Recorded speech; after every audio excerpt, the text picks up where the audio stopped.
Primera carta a los Tesalonicenses, capítulo 2, comentario de William MacDonald. Repaso del ministerio, mensaje y conducta de Pablo en Tesalónica, capítulo 2, versículos del 1 al 12. Versículo 1. Porque vosotros mismos sabéis, hermanos, que nuestra visita a vosotros no resultó vana. En la última parte del versículo 5 del capítulo anterior, Pablo alude brevemente a su carácter y conducta personal mientras estuvo en Tesalónica. Ahora emprende un repaso más a fondo de su ministerio, mensaje y estilo de vida. El punto es que el ministerio primordial de un cristiano es el ministerio del carácter. Lo que hacemos es muchísimo más importante que lo que jamás podamos decir. Nuestra influencia inconsciente habla con mucha más elocuencia que nuestra influencia consciente. James Denney dijo: el carácter de un cristiano es todo el capital que tiene para llevar a cabo su actividad. En la mayor parte de las otras vocaciones, un hombre puede proseguir sin importar cuál sea su carácter, siempre que su balance en el banco esté bien. Pero un cristiano que ha perdido su carácter lo ha perdido todo. El misionero mártir Jim Elliot escribió en su diario: en la obra espiritual, si no en otras partes, el carácter del obrero decide la calidad de su trabajo. Shelley y Byron pueden ser libertinos morales y sin embargo escribir buena poesía. Wagner puede ser libidinoso y sin embargo producir una hermosa música, pero no puede ser así en ninguna obra para Dios. Pablo podía referirse a su propio carácter y forma de vivir como prueba de lo que estaba diciendo a los tesalonicenses. En 9 ocasiones en esta primera epístola les dice: vosotros sabéis, refiriéndose a la observación que los tesalonicenses habían tenido de primera mano de la vida privada, así como de la pública. Pablo fue a Tesalónica y vivió una vida que más que ilustró lo que predicaba. Fue más allá de la ilustración, a una prueba convincente. No es asombroso que tanta obra del reino sea deficiente, solo hay que mirar el carácter moral del obrero. Quizá en estos versículos el apóstol esté defendiéndose contra las falsas acusaciones de sus detractores. En todo caso, recuerda a los tesalonicenses que su ministerio tuvo éxito. Ellos mismos eran evidencia viva de que su obra había sido fructífera. Sabían que su visita no resultó vana. Ellos mismos se habían convertido y se había establecido una congregación. Versículo 2. Pues habiendo antes padecido y sido ultrajados en Filipos, como sabéis, tuvimos denuedo en nuestro Dios para anunciaros el Evangelio de Dios en medio de gran oposición. También su ministerio era valeroso. La amarga oposición y el insultante trato recibido en Filipos, incluyendo su encarcelamiento allá con Silas, no le arredró, ni le desalentó ni intimidó. Prosiguió hacia Tesalónica. Allí, con el valor que solo Dios puede dar, predicó el Evangelio frente a gran oposición. Una persona menos robusta habría pensado en numerosas razones teológicas por las que Dios le llamaba a una audiencia más favorable. No era así con Pablo. Él predicaba el mensaje sin temor a pesar de gran oposición, como resultado directo de la llanura del espíritu. Versículo 3. Porque nuestra exhortación no procedió de error ni de impureza, ni fue por engaño. La exhortación del apóstol a creer el Evangelio era genuina en su fuente, pura en sus motivos y fiable en su método. En cuanto a su fuente, no surgía de falsas doctrinas, sino de la verdad de Dios. En cuanto a sus motivos, el apóstol contemplaba a los tesalonicenses de manera altruista, con el bien de ellos a la vista y sin ningún deseo ulterior impuro. En cuanto a su método, no había ningún astuto plan para engañarlos. Aparentemente, sus celosos enemigos le acusaban de herejía, de deseo concupiscente y de astucia. Versículo 4. Sino que según fuimos aprobados por Dios para que se nos confiase el Evangelio, así hablamos, no como para agradar a los hombres, sino a Dios que prueba nuestros corazones. Para Pablo, el ministerio era una sagrada administración. Su responsabilidad era agradar a Dios mediante la fiel proclamación del mensaje, sin importar cuál sea la reacción de los hombres. Él veía con claridad que no podía agradar a Dios y a los hombres, por lo que prefirió agradar a Dios, que prueba nuestros corazones y que recompensa en consecuencia. Un administrador está obligado a agradar a aquel que le paga. Los predicadores pueden a veces sentirse tentados a retener parte de la verdad por miedo a las repercusiones de parte de aquellos que contribuyen a su sustento. Pero Dios es el amo y Él tiene en cuenta cuando el mensaje es diluido o suprimido. Versículo 5. Porque nunca usamos de palabras lisonjeras, como sabéis, ni encubrimos avaricia. Dios es testigo. En los versículos 5 al 12, Pablo da un relato de su conducta en Tesalónica. Con ello nos ha dejado una espléndida pauta para todos los siervos de Cristo. Primero, nunca se rebajó a la adulación ni a la insinceridad para conseguir resultados. Sus palabras eran sinceras y transparentes, y sus motivos estaban exentos de la hipocresía. Segundo, nunca empleó la palabra del Señor como pretexto para ocultar deseos de enriquecerse. Su servicio no era una falsa apariencia para la codicia. Para refutar toda acusación de adulación apela a los santos, pero para refutar todo pensamiento de codicia apela a Dios, el único que puede leer los corazones. Versículo 6. Ni buscamos gloria de los hombres, ni de vosotros, ni de otros, aunque podíamos seros carga como apóstoles de Cristo.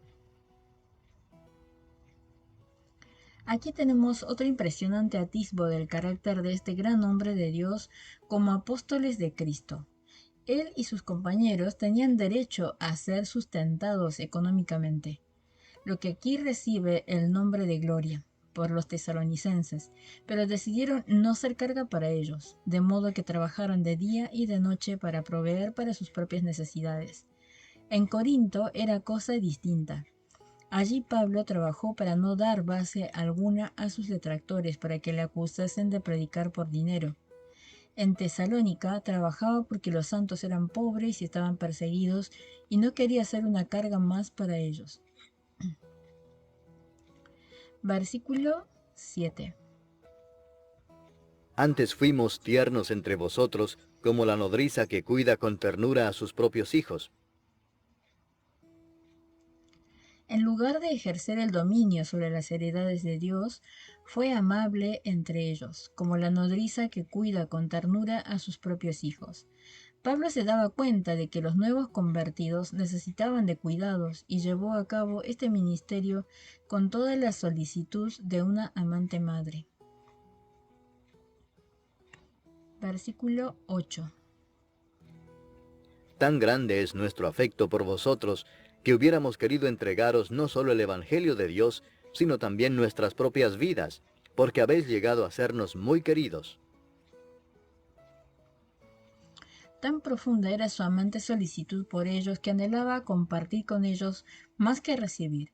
Su actividad no era la de una fría y calculada dispensación del Evangelio de Dios, sino un derramamiento de su propia alma. Los amaba y el amor no cuenta el dispendio. Al igual que su maestro, no había venido para ser servido, sino para servir y dar su vida. Marcos capítulo 10, versículo 45. Porque el Hijo del Hombre no vino para ser servido, sino para servir, y para dar su vida en rescate por muchos. Versículo 9. Porque os acordáis, hermanos, de nuestro trabajo y fatiga, cómo trabajando de noche y de día, para no ser gravosos a ninguno de vosotros, os predicamos el Evangelio de Dios. Aquí tenemos una evidencia adicional del altruista carácter de Pablo. Debemos trabajando como fabricante de tiendas a fin de ganarse la vida para poder ministrar a la gente sin ser gravosos a ninguno de ellos.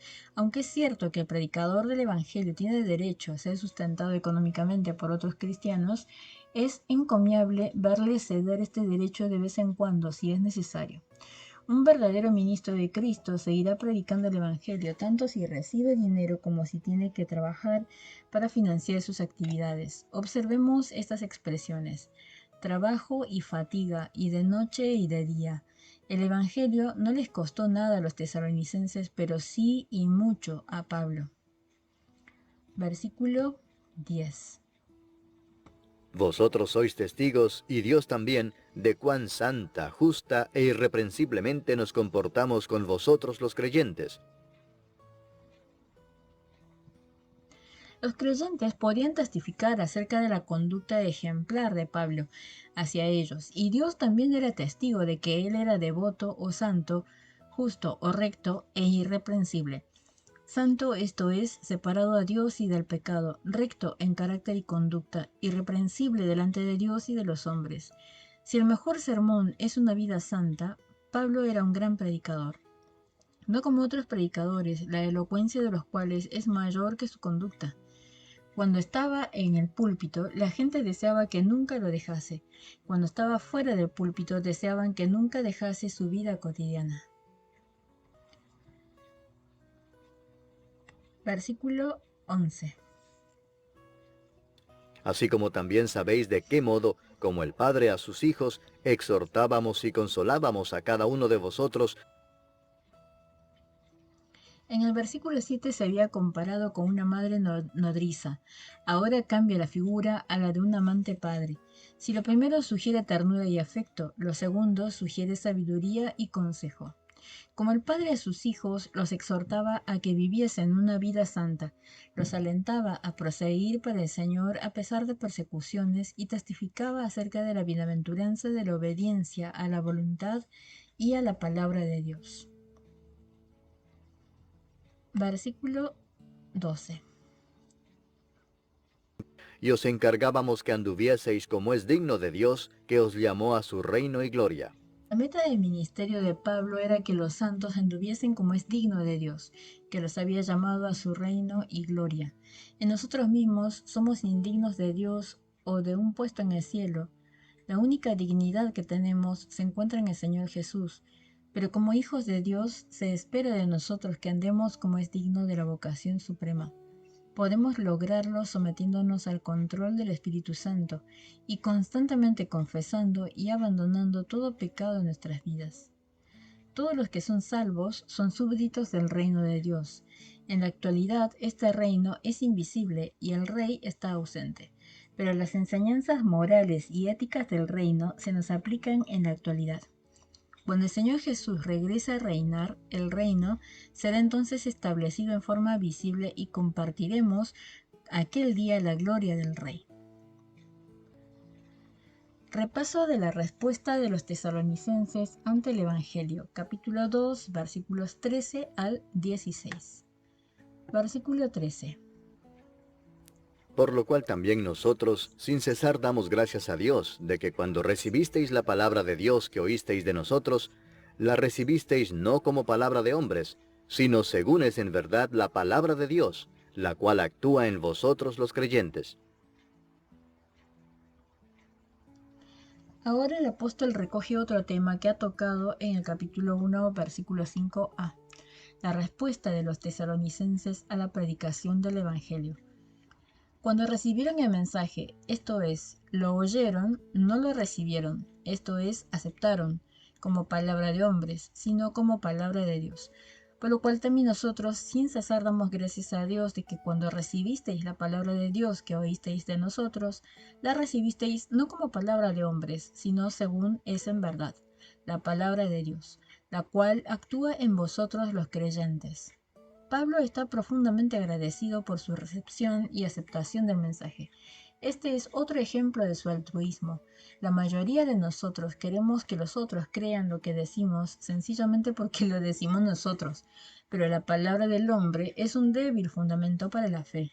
Solo se puede confiar plenamente en Dios y es solo cuando confiamos en su palabra que se producen resultados en los corazones y en las vidas. Esto es lo que sucedió a los tesalonicenses. La palabra obraba de manera eficaz en sus vidas porque creían. Walter Scott escribió: Su palabra, la Biblia, es inspirada, exhalada por Dios en todos sus libros y partes tal como fue originalmente escrita. Es nuestra única autoridad en todas las cosas, para toda circunstancia y en todo tiempo. Se necesita de una generación que tiemble ante la palabra de Dios. Es la carta de navegación de la vida, nuestra guía, nuestra luz, nuestra salvaguarda moral. Gracias a Dios por el sagrado volumen. Versículo 14. Porque vosotros, hermanos, vinisteis a ser imitadores de las iglesias de Dios en Cristo Jesús que están en Judea, pues habéis padecido de los de vuestra propia nación las mismas cosas que ellas padecieron de los judíos. ¿Qué resultados produjo la Biblia en la vida de estos creyentes? No solo habían sido salvados, sino que pudieron mantenerse firmes en medio de una severa persecución. Esto era una buena evidencia de la realidad de su conversión. Por su resistencia firme se hicieron imitadores de las iglesias de Dios en Cristo Jesús que están en Judea. La única diferencia era que los tesalonicenses padecían a mano de los de su propia nación, mientras que los creyentes en Judea padecían de manos de los judíos. Versículo 15. Los cuales mataron al Señor Jesús y a sus propios profetas, y a nosotros nos expulsaron, y no agradan a Dios y se oponen a todos los hombres.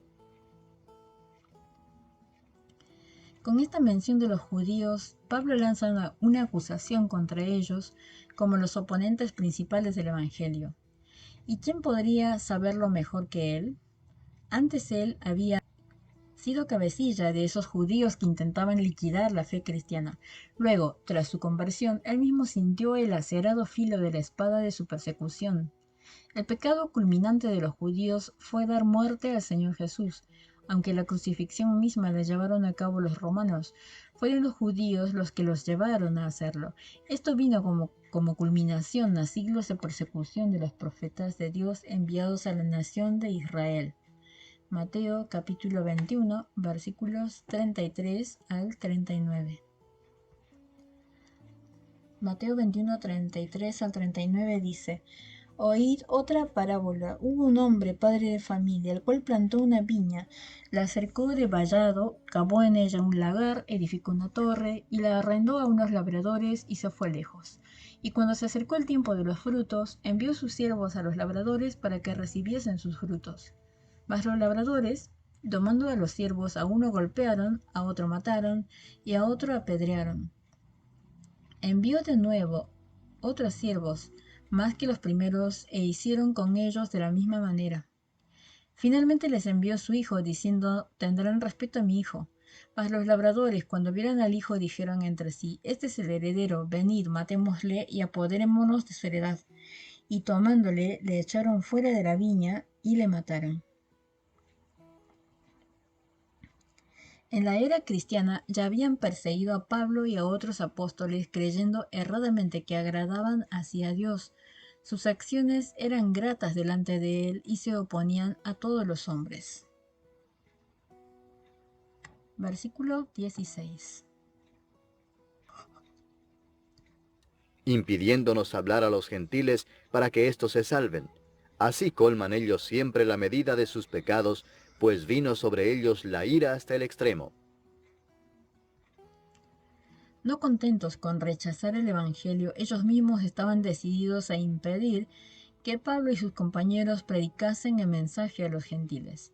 Nada les enfurecía más que oír que los gentiles podían ser salvos del mismo modo que los judíos. En su oposición a la voluntad de Dios, proseguían allá donde sus padres lo habían dejado. Así colman ellos siempre la medida de sus pecados. Era como si estuviesen decididos a mantener siempre la copa de su culpa. Pero su condenación está declarada porque vino sobre ellos la ira hasta el extremo. Pablo no especifica lo que significa por esta ira. Quizás sea una declaración general de inminente juicio como resultado de una plena medida de culpa. Si sabemos que al cabo de 20 años, 70 después de Cristo, Jerusalén fue destruida y los judíos supervivientes fueron esparcidos por todo el mundo, En base de pasajes como este, algunos han sugerido que Pablo era antisemita y que el Nuevo Testamento es un libro antisemita. La verdad es que Pablo tenía un profundo amor para con sus compatriotas, los judíos, y que estaba dispuesto a ser el mismo cortado de Cristo, si esto significase la salvación de ellos. Romanos capítulo 9, versículos 1 al 3. Verdad digo en Cristo, no miento, y mi conciencia me da testimonio en el Espíritu Santo, que tengo gran tristeza y continuo dolor en mi corazón, porque deseara yo mismo ser anatema, separado de Cristo por amor a mis hermanos, los que son mis parientes según la carne. Aunque su ministerio se dirigía principalmente a los gentiles, nunca perdió su carga por la evangelización de los judíos. En ocasiones, esta carga casi parece haber tomado precedencia sobre su principal misión. Lo que el apóstol dice aquí acerca de los líderes judíos es un hecho histórico, no invectiva personal, y hemos de recordar que Dios lo movió a escribir como lo hizo. El antisemitismo es anticristiano y no puede ser justificado bajo ninguna circunstancia, pero no es antisemita decir que el pueblo judío es acusado por Dios de la muerte de su hijo. Hechos capítulo 2, versículo 23. A este, entregado por el determinado consejo y anticipado conocimiento de Dios, prendisteis y matasteis por manos de inicuos, crucificándole. Así como los gentiles son considerados responsables por la parte que tuvieron en ello. 1 Corintios capítulo 2, versículo 8. La que ninguno de los príncipes de este siglo conoció, porque si lo hubieran conocido nunca habrían crucificado al Señor de gloria. Explicación de que Pablo no volviese a Tesalónica, capítulo 2, versículos 17 al 20. Versículo 17. Pero nosotros, hermanos, separados de vosotros por un poco de tiempo, de vista pero no de corazón, tanto más procuramos con mucho deseo ver vuestro rostro. En los siguientes 4 versículos el apóstol explica la razón de no haber vuelto a Tesalónica. Quizás sus mezquinos detractores le acusaban de cobardía por no volver a causa de la oposición que se había encontrado allí. Pablo primero pone en claro que la separación era solo física. La expresión separados de vosotros significa que estaban como huérfanos por su separación de su padre espiritual. Sin embargo, su afectuoso interés en ellos nunca había menguado. Observemos las palabras que expresan la intensidad de su amor. Procuramos con mucho deseo. Versículo 18. Por lo cual quisimos ir a vosotros, yo Pablo ciertamente una y otra vez, pero Satanás nos estorbó. 2 veces había tratado de regresar a Tesalónica, pero ambas veces Satanás lo estorbó. No siempre se sabe la exacta naturaleza de la oposición de Satanás. Tampoco sabemos cómo Pablo podía estar seguro de que era el diablo quien lo estorbó, y no el Señor. En Hechos capítulo 16, versículo 6, leemos que el Espíritu Santo había prohibido a Pablo y su grupo predicar la palabra en Asia. En el siguiente versículo intentaron ir a Bitinia, pero el Espíritu no se lo permitió. ¿Cómo podemos saber cuándo es el Espíritu y cuándo es el diablo el que estorba? Quizá un modo sea este, cuando sabemos que estamos en la voluntad de Dios. Cualquier estorbo que surja no es obra del Espíritu sino del diablo. Asimismo, es siempre de esperar que Satanás busque estorbar cuando Dios está bendiciendo. Pero Dios siempre predomina sobre la oposición de Satanás. En este caso, la imposibilidad de que Pablo pudiese ir a Tesalónica tuvo como resultado la redacción de esta carta. Esta carta, a su vez, ha redundado para gloria de Dios y para nuestra bendición. Versículo 19.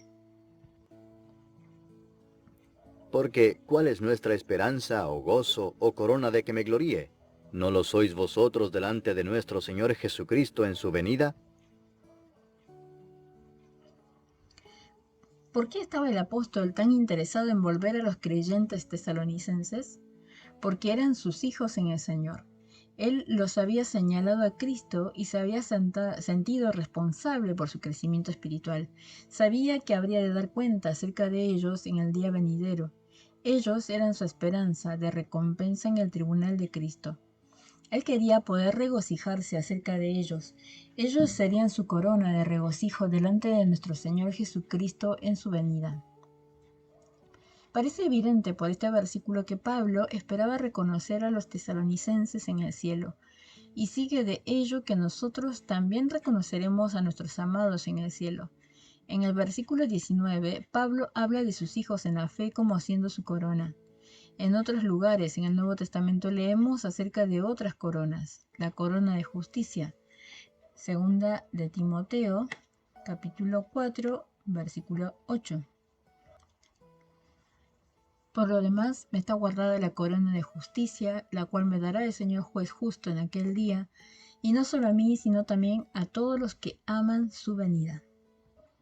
La corona de vida, Santiago capítulo 1, versículo 12.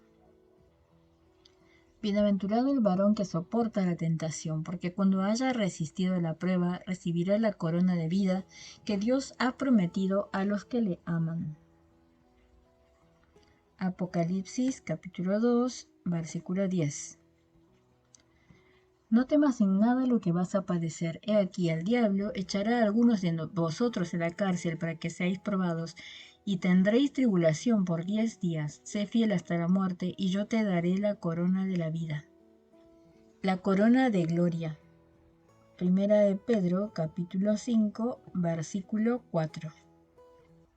Y cuando aparezca el príncipe de los pastores, vosotros recibiréis la corona incorruptible de gloria. Todas ellas incorruptibles. Primera de Corintios, capítulo 9, versículo 25. Todo aquel que lucha de todo se abstiene, ellos a la verdad para recibir una corona corruptible, pero nosotros una incorruptible. Versículo 20. Vosotros sois nuestra gloria y gozo. Los santos eran su gloria y gozo. Había invertido en personalidad humana y su recompensa era hijos e hijas espirituales que adorarían al Cordero de Dios por toda la eternidad. La venida del Señor. En el versículo 19 tenemos el primer uso de la palabra venida en Primera de Tesalonicenses con respecto al regreso del Señor. Debido a que este es el principal tema de esta epístola, nos detendremos aquí para dar una explicación de lo que creemos que es la enseñanza escrituraria acerca de esta cuestión.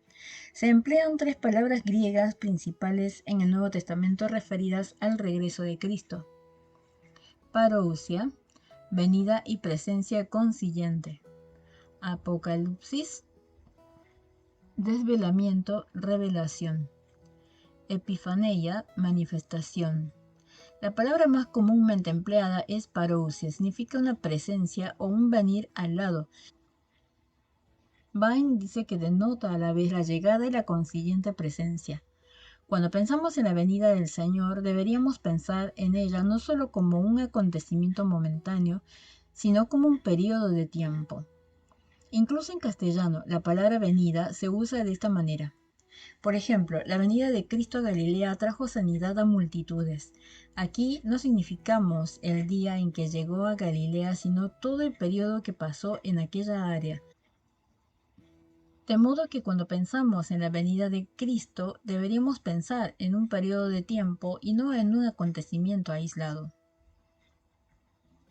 Si tomamos ahora todas las ocurrencias de parousia en el Nuevo Testamento, encontramos que describen un periodo de tiempo que contiene 1. Un comienzo, 2. Un curso, 3. Una manifestación y 4. Una culminación. 1. El comienzo de la parousia es el arrebatamiento. Se describe en los siguientes pasajes. La palabra que traduce parousia está en cada caso en itálicas. Porque así como en Adán todos mueren, también en Cristo todos serán vivificados, pero cada uno en su debido orden. Cristo, las primicias, después los que son de Cristo en su venida. 1 Corintios capítulo 15, versículos 22 y 23. Porque así como en Adán todos mueren, también en Cristo todos serán vivificados, pero cada uno en su debido orden. Cristo, las primicias, luego los que son de Cristo en su venida. Y no queremos, hermanos, que ignoréis acerca de los que duermen, para que no os entristezcáis, como los demás que no tienen esperanza. Porque si creemos que Jesús murió y resucitó, así también traerá Dios con Jesús a los que durmieran en él. Por lo cual os decimos esto por palabra del Señor, que nosotros los que vivamos, los que hayamos quedado hasta la venida del Señor, no precederemos a los que durmieron, porque el Señor mismo, con voz de arcángel y con trompeta de Dios, descenderá del cielo, y los muertos en Cristo resucitarán primero. Luego nosotros, los que vivamos, los que hayamos quedado, seremos arrebatados junto con ellos en las nubes, para salir al encuentro del Señor en el aire, y así estaremos siempre con el Señor. Por tanto, alentaos unos a otros con estas palabras. Primera de Tesalonicenses capítulo 4, versículos 13 al 18. Pero con respecto a la venida de nuestro Señor Jesucristo y de nuestra reunión con Él. Segunda de Tesalonicenses capítulo 2, versículo 1. Pero con respecto a la venida de nuestro Señor Jesucristo y nuestra reunión con Él, os rogamos, hermanos, por tanto, hermanos, tened paciencia hasta la venida del Señor. Mirad cómo el labrador espera el precioso fruto de la tierra, aguardándolo con paciencia, hasta que reciba la lluvia temprana y la tardía.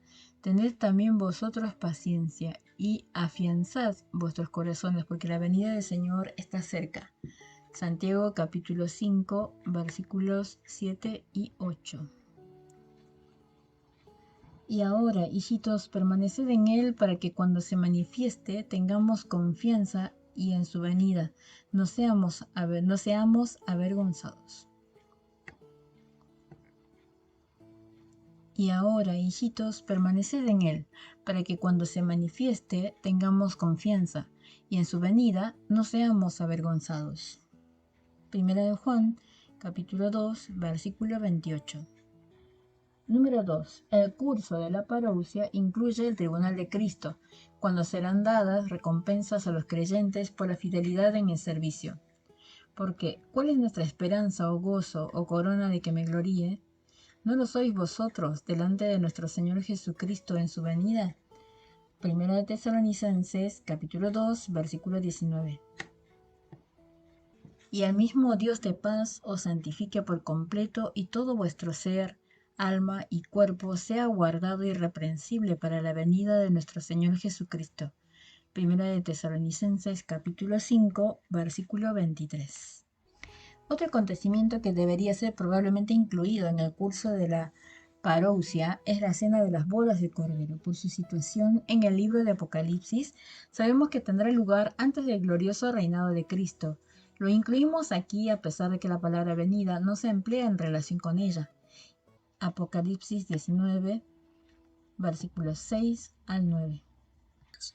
Y oí como la voz de una gran multitud, como el estruendo de muchas aguas, y como la voz de grandes truenos que decía: Aleluya, porque el Señor nuestro Dios Todopoderoso reina. Gocémonos y alegrémonos y démosle gloria, porque han llegado las bodas del Cordero, y su esposa se ha preparado. Y a ella se le ha concedido que se vista de lino fino, limpio y resplandeciente, porque el lino fino es las acciones justas de los santos. Y el ángel me dijo: Escribe, bienaventurados los que son llamados a la cena de las bodas del Cordero. Y me dijo: Estas son palabras verdaderas de Dios. Número 3.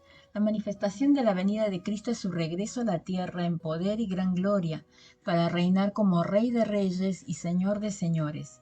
El arrebatamiento no será visto por el mundo, tiene lugar en un abrir y cerrar de ojos, pero todo ojo verá a Cristo cuando venga a reinar.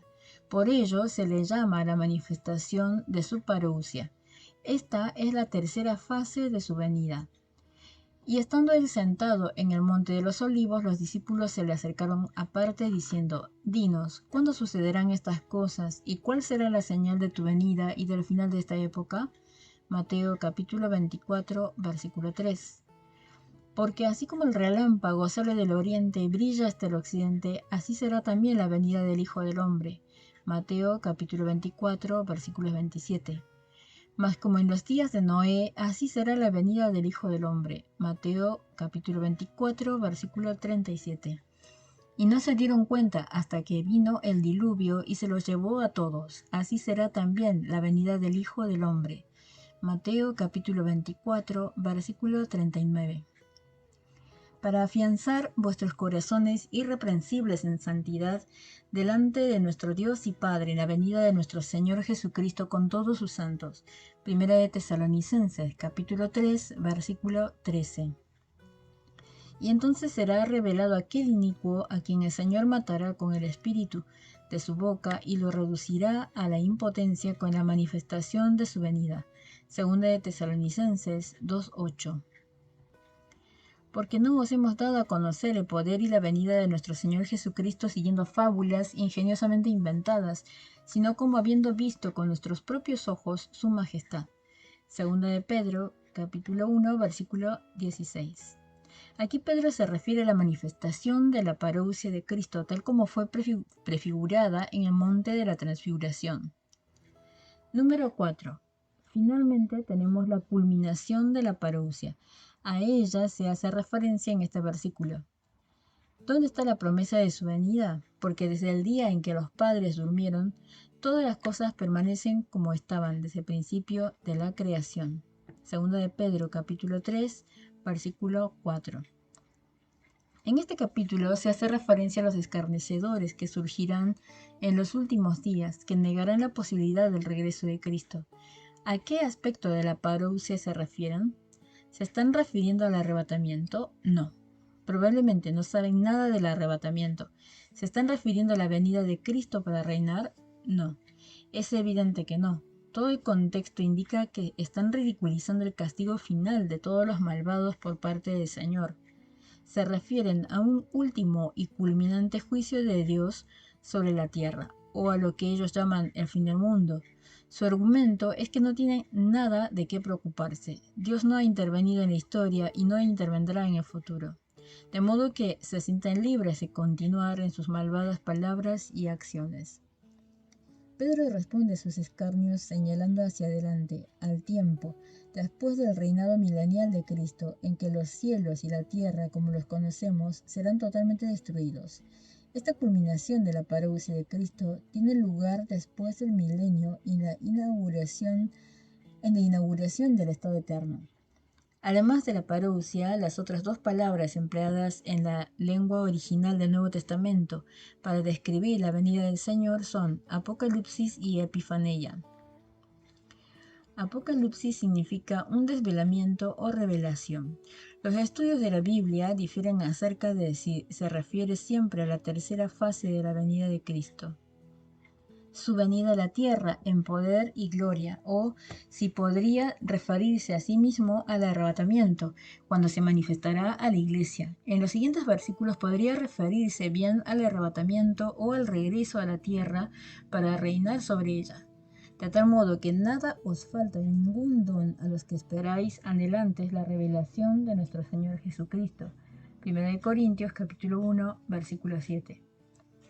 Para que la prueba de vuestra fe, mucho más preciosa que el oro, el cual perece aunque se prueba con fuego, se halle que resulta en alabanza, gloria y honra en la revelación de Jesucristo. 1 de Pedro 1:7.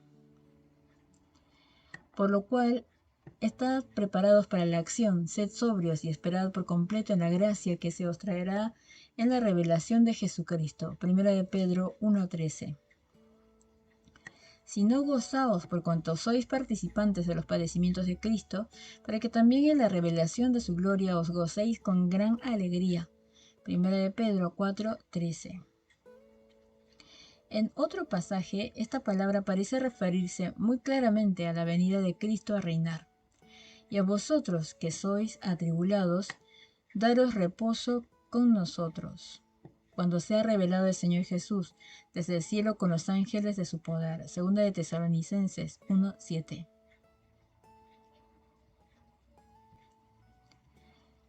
Epifaneia significa manifestación o aparición. Una vez más, algunos piensan que se refiere tanto a la aparición de Cristo por sus santos como a su aparición con sus santos. Otros dicen que solo se refiere a esto último. La palabra se halla en estos pasajes. Y entonces será revelado aquel inicuo a quien el Señor matará con el espíritu de su boca y lo reducirá a la impotencia con la manifestación de su venida. Segunda de Tesalonicenses 2:8.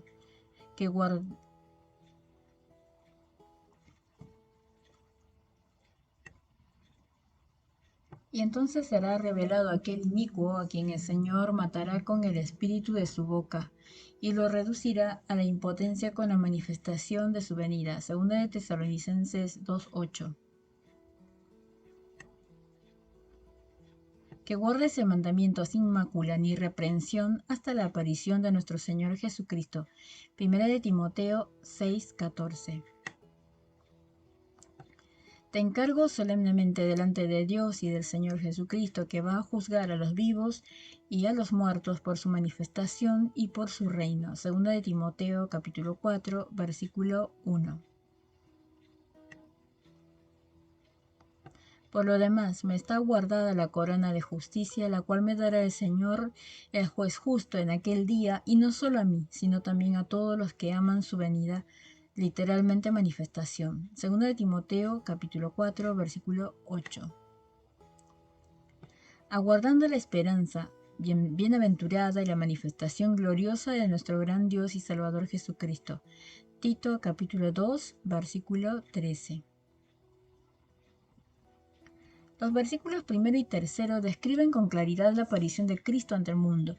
Los otros podrían referirse en cambio al arrebatamiento. Lo que está claro es que tanto el arrebatamiento como la venida de Cristo a reinar se ponen ante el creyente como acontecimientos que espera con anhelo. Cuando sea arrebatado, verá al Salvador y recibirá su cuerpo glorificado. Cuando Cristo regrese a la tierra, el creyente aparecerá con él en gloria. Colosenses capítulo 3, versículo 4. Cuando Cristo vuestra vida se manifieste, entonces vosotros también seréis manifestados con Él en gloria. Es entonces también que serán manifestadas las recompensas del creyente. Estas recompensas se habrán dado antes ante el tribunal de Cristo, pero las ven todas cuando Cristo va a reinar. ¿Cuáles son las recompensas? En Lucas capítulo 19, versículo 17, hay una insinuación de que tendrán que ver con el ejercicio de la autoridad local durante el milenio. Una persona es puesta sobre 10 ciudades y otra sobre 5. Lucas 19, 17. Él le dijo: está bien, buen siervo, por cuanto en lo poco has sido fiel, tendrás autoridad sobre 10 ciudades. En Lucas 19:17 hay una insinuación de que tendrán que ver con el ejercicio de la autoridad local durante el milenio. Una persona es puesta sobre 10 ciudades y otra sobre 5. Al estudiar las varias referencias acerca de la venida del Señor, hemos visto que tiene que ver con un periodo de tiempo y no con un acontecimiento único, y que este periodo de tiempo tiene varias fases o etapas. Hay un comienzo, un curso, una manifestación y una culminación.